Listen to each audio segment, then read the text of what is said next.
얼마 전 미국 군사 전문지 더 DPLOMATG에 한국의 KF-X가 가장 성공적인 5세대 전투기가 될 것이라고 예측을 하는 기사를 내보냈다. 온갖 부정적인 견해를 무릅쓰고 꾸준히 추진해온 KF-X의 시제기가 올해 말까지 조립을 마치고 내년 초 공개를 한다고 한다. 내년에 시제기를 공개하면 곧바로 시험 비행에 들어가고 각종 무기류의 통합 작업과 시험 발사 등을 거치며 핵심 장비들의 테스트 및 튜닝 작업이 개시된다. 그 과정을 마치면 2026년부터 본격적인 양산과 실전 배치에 돌입한다. 그동안 미국이 KF-X 탑재용 무기를 판매하지 않겠다는 입장을 보여 KF-X 사업에 대해 비관적인 견해를 보이는 사람들이 많았었다. 그러나 미국은 실존하는 기체가 아닌 페이퍼상의 기체에 무기를 팔지 않는다는 방침일 뿐이라며 한 발 뺐었다. 이후 최근에는 JDAM 정밀유도 폭탄의 대량 판매를 승인했다는 소식과 함께 기타 다른 무기도 판매할 의사를 내비쳤다.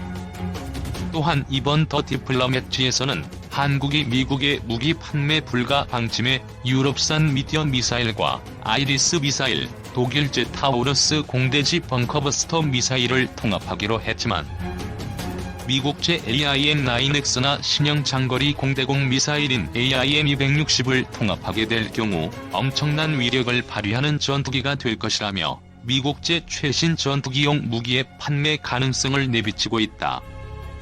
우리도 이러한 전투기 발사용 무기류를 차체 개발하고 있기는 하지만 아직 우리만의 전투기 플랫폼이 없었기에 충분한 노하우와 기술을 갖추지 못하고 있다. 이제 우리의 기체를 가지게 되면 외국의 무기를 통합하기 위해 무기를 팔려는 외국 기업들은 그 무기들의 소스 코드와 특성 등을 부분적으로 우리에게 공개할 수밖에 없다. 그것은 우리에게 엄청난 이득이 될 것이다. 장착 무기류의 국산화에 큰 도움이 될 것이기 때문이다. 어쨌든 미국이 자국산 무기의 KF-X 통합을 이야기하고 있고 무기를 팔기 시작했다는 것은 미국도 KF-X의 성공을 사실상 인정하고 있는 셈이다. 이 매체가 KF-X를 가장 성공적인 5세대 전투기로 보는 이유는 여러 가지가 있다. 그 하나로 다른 나라들과 달리 핵심 기술의 국산화율이 높다는 것, 비용과 성능의 타협선이 적당하다는 것, 한국 자체의 도입 수량이 충분하다는 것, 현재 KF-X에 견줄만한 새로 개발되는 차세대 전투기가 미국, 중국제 이외에는 없다는 점 등을 들었다.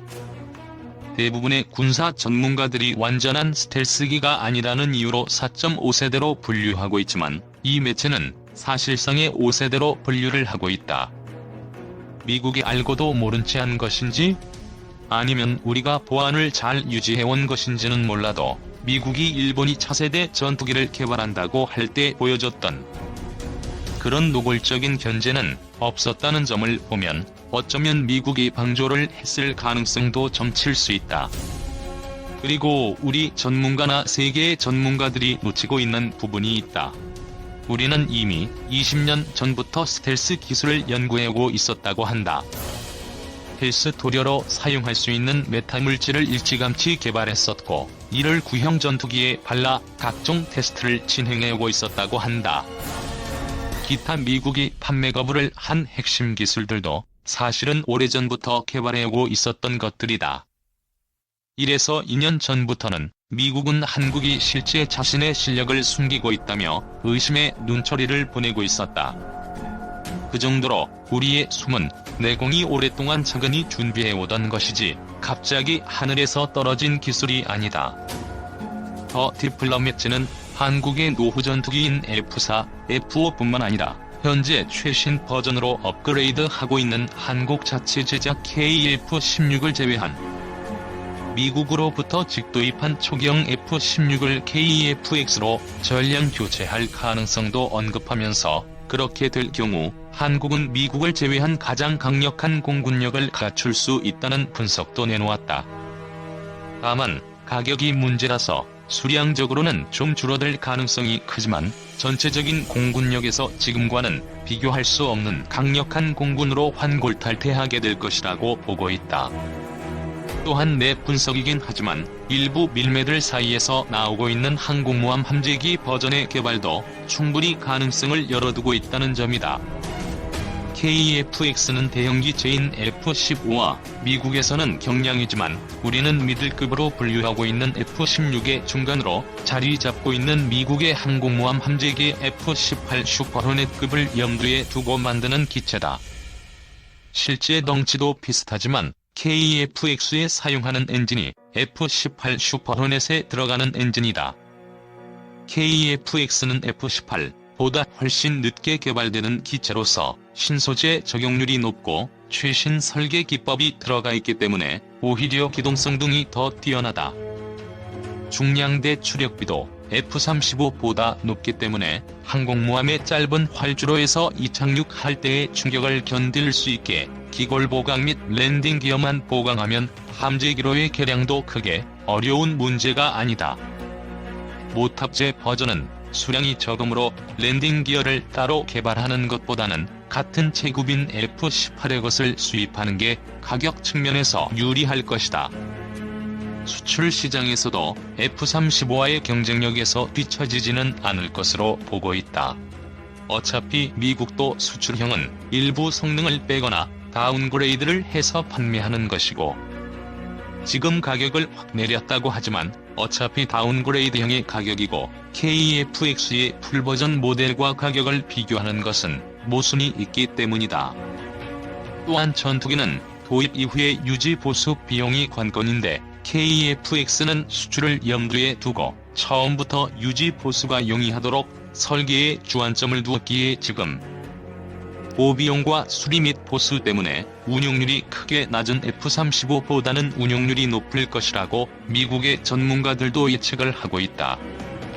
또한 우리가 판매할 수 있는 나라들은 정치적 이유로 인해 미국과 직접 부딪혀야 하는 시장은 드물 것이고 주로 중국과 부딪힐 가능성이 높다는 이유에서 미국은 오히려 KF-X에 대해 우호적인 시선을 보내는 측면도 보인다. 참 어려운 길을 걸어왔는데 어느새 몇 달 후면 그 시제기가 완성된다고 하니 국민의 한 사람으로서 기대가 크다. 사실상 F-15K급 전투기 KF-X 어디까지 진화하나? 2021년 시제기 제작을 목표로 개발 중인 KF-X의 성능은 어느 정도가 될까? KF-X 제작 업체인 한국항공우주산업은 지난달 14일 시제기의 전방동체 벌크헤드 가공에 착수하는 행사를 가졌다.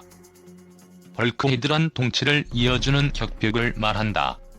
전투기 머리 부분과 중간 부분을 연결하는 구조물이다. 고속으로 비행할 때 발생하는 압력으로부터 항공기의 변형을 막아주는 역할을 한다. 한국형 전투기는 벌크헤드를 시작으로 기체 제작 작업이 본격화된다. 오는 9월까지 전투기 형상 설계의 마지막 단계인 상세 설계 검토를 끝내고 2021년 시제 1호기가 출고된다. 2022년 첫 비행이 예정돼 있다. KF-X는 당초 KF-16을 능가하는 4.5세대 전투기 개발을 목표로 시작했다. 전투기의 세대 분류는 등장 시기와 주요 탑재 무장, 항공 전자장비 특성 등으로 구분한다. 미국산 전투기로 한정하면 F-22, F-35 등 스텔스 성능을 지닌 전투기가 5세대로 분류된다. 4세대급에선 현재 우리 공군의 주력 전투기인 F-15K가 최강으로 꼽힌다. F-15K를 하이급 KF-16을 미들급 4세대 전투기로 부른다. 군사 전문가들은 KF-X의 성능이 F-15K급이 될 것이라고 예상한다. 전투기의 대표적 핵심 기술인 레이더와 항전장비 기술이 진화하고 있고 국내 기술로 개발 중인 이들 장비에 개량된 기술이 적용되기 때문이다. KF-X 사업 주관 부서인 방위사업청과 한국항공우주산업에 따르면 공대공, 공대지 표적을 탐지, 추적하는 AESA 레이더는 지난해 5월 기본 설계 과정을 통과해 현재 상세 설계 단계로 진입했다. 오는 5월 상세 설계 과정을 완료하고 2020년 하반기 제품을 출고할 예정이다. 능동전자주사 위상 배열로 번역되는 AESA 레이더는 기계식보다 훨씬 많은 목표물을 추적한다. 손가락 크기 정도의 모듈이 1000개 남짓 박혀 있는데 이 모듈이 잠자리의 혼눈처럼 각각의 목표물을 추적한다. 방위사업청은 지난해 4월 한국형 전투기 AESA 점검위원회를 구성하고 점검을 실시해 KF-X 탑재용 AESA 레이더를 국내 연구 개발이 가능하다는 결과를 얻었다고 밝혔다. F-22와 F-35에도 미국에서 개발한 AESA 레이더가 장착돼 있다. 우리 공군의 F-15K, KF-16 레이더는 기계식이다. AESA 기술은 미국이 기술 이전을 거부해 국내 기술로 개발이 가능한지가 논란거리였다. 하지만 2017에서 2018년 두 차례 기술 점검을 통해 국내 개발이 가능하다고 결론났다. 방산업계 관계자는 우리나라는 지상용 무기와 함정용 무기 레이더를 개발한 경험을 통해 기술이 축적돼 있다며 한국형 AESA 레이더의 성능이 미국 제품에 비해 결코 뒤지지 않을 것이라고 말했다. 레이더 외의 핵심 항전 장비인 적외선 추적 장비, 전자광학 추적 장비, 통합전자전 장비 개발도 속수관성형으로 가고 있다. 적이 항공기나 미사일이 뿜어내는 적외선을 탐지하는 적외선 추적 장비와 각종 전자전 장비를 통합, 운용할 수 있는 통합전자전 장비는 지난해 12월 상세 설계를 마치고 현재 시제품이 제작되고 있다. 광학 영상과 레이저를 통해 주야간 표적을 탐지하는 전자광학 추적 장비는 상세 설계 작업이 진행 중이다. KF-X에는 초기 단계의 스텔스 기능도 적용된다. 5세대급은 아니지만 적이 레이더의 실제보다 훨씬 작은 형상으로 잡히는 것이다. 방산업계 관계자는 5세대 전투기는 적기 레이더의 작은 새 모양의 형상으로 보인다면서 현재 공개된 KF-X의 기체 형상을 보면 적 레이더파를 상당 부분 상쇄할 수 있는 구조여서 스텔스 도료 등 관련 기술을 추가로 적용하면 5세대 이하 전투기 가운데 스텔스 성능이 가장 우수할 것이라고 말했다.